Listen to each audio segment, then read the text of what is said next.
Jésus, reprenant la parole, lui dit: tu es heureux, Simon, fils de Jonas, car ce ne sont pas la chair et le sang qui t'ont révélé cela, mais c'est mon Père qui est dans les cieux. Alléluia. Donc l'apôtre Pierre était là avec Jésus, et puis Jésus a posé la question en général: les gens racontent ceci, cela de moi. Vous, qui dites-vous que je suis? Et l'apôtre Pierre répond: tu es le Christ, le Fils du Dieu vivant. Et Jésus lui dit: Pierre, ce que tu viens de dire est une révélation. Mais ce n'est pas une révélation qui émane de ta chair, ce n'est pas une révélation qui vient de ton sang. Amen. La chair donne aussi des révélations. La chair parle. Il dit: ce n'est ni la chair et le sang qui t'ont révélé cela. Ça veut dire que c'est possible que la chair te parle. C'est possible aussi que le sang parle. Mais dans ce cas-là, ce que tu dis vient pas de ta chair, ce que tu dis vient pas de ton sang. Amen. C'est mon Père qui est dans les cieux qui t'a donné cette révélation. Et moi je te dis que tu es Pierre, et que sur cette pierre je bâtirai mon église, et les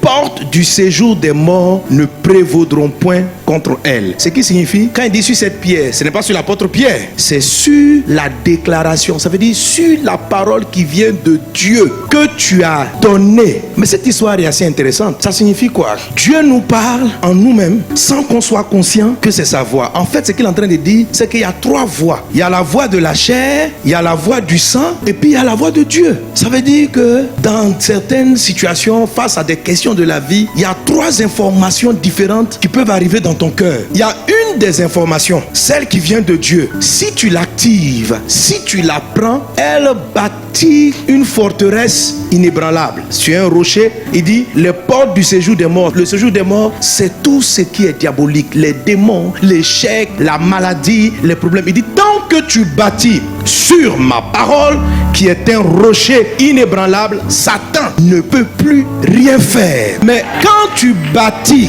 sur les informations qui viennent de ta chair, ça veut dire quand tes décisions, quand tes choix, quand tes pensées ou ce que tu fais est induit par une information qui vient de ta chair, là, l'ennemi, les portes du séjour des morts peuvent agir dans ta vie. Quand la décision que tu prends, quand les choix que tu fais sont induits par ton sang, le diable peut te toucher. Mais si les décisions que tu prends, les choix que tu fais sont induits par le Père qui parle à ton esprit, alors tout ce que tu vas faire sera inébranlable. Si tu bâtis ton mariage sur une révélation de la chair, les portes du séjour des morts peuvent frapper ton foyer et ton foyer va avoir des problèmes. Si tu bâtis ton entreprise avec tes émotions, Satan peut toucher. Si tu bâtis ton mariage avec ton sang, lorsqu'on parle du sang, on parle de l'âme, on parle des émotions, on parle du caractère, on parle de nos habitudes. Pour marcher dans la victoire, pour que Satan n'ait jamais la victoire sur toi, il faut que ta vie, tes choix et tes décisions soient conduits par le Saint-Esprit. Si tu veux entendre la voix de Dieu parler en toi, même des païens, Dieu parle aussi à leur esprit. Il y a des fois même, tu ne connaissais pas Jésus, il y a une idée, il y a une inspiration qui t'est venue et qui t'a sauvé la vie. Ça vous est déjà arrivé? Si tu as eu une fois une inspiration, une idée, un choix qui t'a sauvé la vie ou t'a permis d'être dans un endroit pour recueillir une solution, c'est que cette information-là n'est pas venue de ta chair, n'est pas venue de ton sang, mais est venue de Dieu qui a parlé en toi. Alléluia. Alors, pour vivre cette victoire-là de manière continuelle, vous le savez bien, c'est la réelle conversion. C'est la réelle conversion. Quelqu'un qui n'a pas donné sa vie à Jésus, il est dirigé par sa chair, il est dirigé par son âme. Tu dois te convertir véritablement. Tu dois accepter Jésus comme ton Seigneur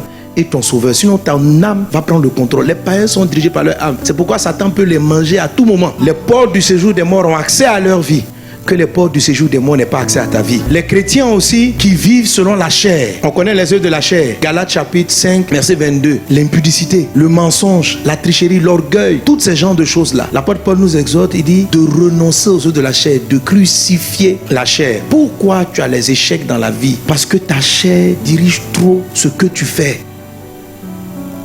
Comment la chair dirige une personne? Tu prends trop de décisions inspirées par la colère, c'est la chair. Tu prends trop de décisions inspirées par la honte, par la peur. Aujourd'hui, tu vas prier dans le nom de Jésus. Tu sais ce que la Bible dit? Alléluia, de crucifier la chair. Ça veut dire quoi, crucifier la chair? Toute la vie chrétienne, toute la victoire chrétienne est basée sur ces éléments. La foi qui nous donne la victoire, ça vient de ce qu'on reçoit la parole de notre esprit et qu'on se dit ça chaque fois. Par exemple, on veut prier pour les malades et puis tu viens, ta chair va se révéler. Elle va te dire, mais toi aussi.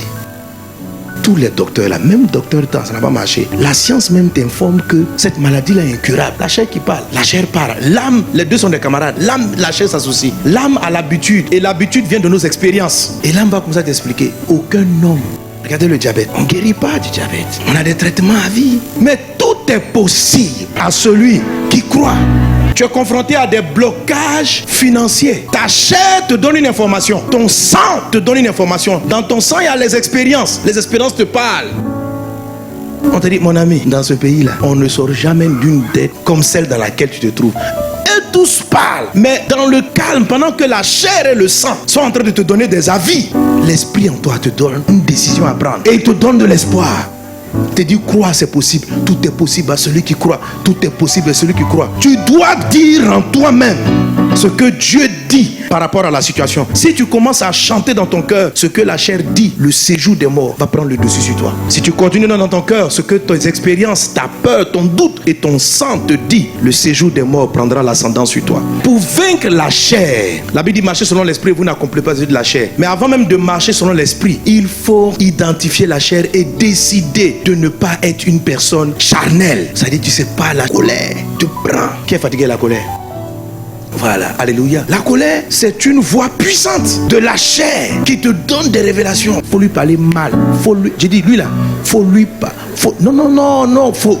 Dis-lui deux mots. Ah, c'est la chair est dangereuse. La chair, quand tu veux prier, la chair dit faut dormir. Quand tu veux jeûner, la chair dit on va manger aujourd'hui.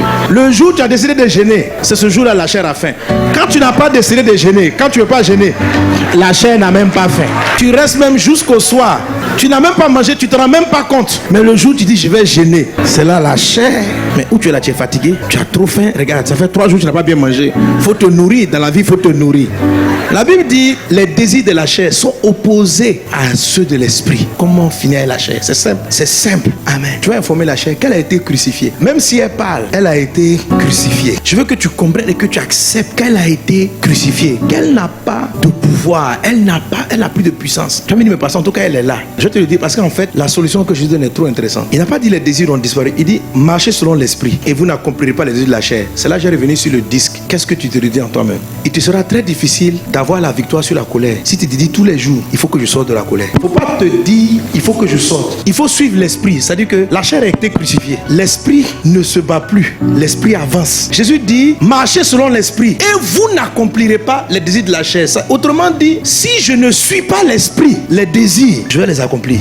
Or, le désir de la chair, c'est la colère. La chair a été crucifiée à la croix. Première chose, il faut te convertir. Il faut te convertir. La deuxième chose, il faut suivre l'esprit. Tu vas te rendre compte un jour que tu n'étais plus en colère. Mais si tous les matins tu te réveilles, il faut que je finisse avec la colère. Il faut que je finisse avec la colère. Il faut que je finisse avec la colère. La colère sera là. Pour arrêter les désirs de la chair, il faut faire quoi? Marcher selon l'esprit. Et vous n'accomplissez pas. C'est pourquoi le premier élément pour la victoire, c'est d'avoir le Saint-Esprit. Comment on a le Saint-Esprit? Premièrement, par la réelle conversion. Alléluia. Comment on a le Saint-Esprit? Comment on est rempli du Saint-Esprit? Par une communion avec le Saint-Esprit. Il faut reconnaître que la chair n'est pas bonne. Amen. Mais il faut marcher par l'esprit. Pour avoir la victoire sur la colère et les œufs de la chair, toi, ce que tu sais que l'esprit dit là, il faut le faire. Et tu n'accompliras plus les désirs de la chair. Pas à chercher à faire partie l'idée de la chair. Pas à chercher à faire taire la voix. Mais tu peux cultiver l'art de marcher selon l'esprit. Et la chair, à un moment donné, elle va se taire par elle-même. En fait, la voix de l'esprit sera tellement forte en toi que tu vas faire un jour sans colère, 2, 3, 4. Et quand même, au 7e jour, tu vas glisser dans la colère. Tu te lèves. Merci Seigneur parce que tu me donnes la victoire. Pardonne-moi cette fois-ci. Tu ne restes pas à te morfondre pendant 3 jours. Parce que te morfondre là, ça s'appelle de la culpabilité. Et là, c'est encore une nouvelle voix de la chair. Quand elle dit, comment toi, un homme dit spirituel, occupe, le pasteur a prié, tu as été délivré. Et tu continues. Et regarde comment tu as mal parlé, mais tu es un faux type. Et ça, tu dis que tu es chrétien. Tu n'es pas chrétien, hein? Tu n'es pas chrétien. Et que tu se met en colère comme ça, tu n'es pas chrétien. La chair parle. La voix que tu entends. Jésus dit, n'écoute ni la chair, ni le sang, mais écoute l'esprit de la grâce. Et quand tu fais passer dans ton cœur à répétition la voix de l'esprit, tu triomphes toujours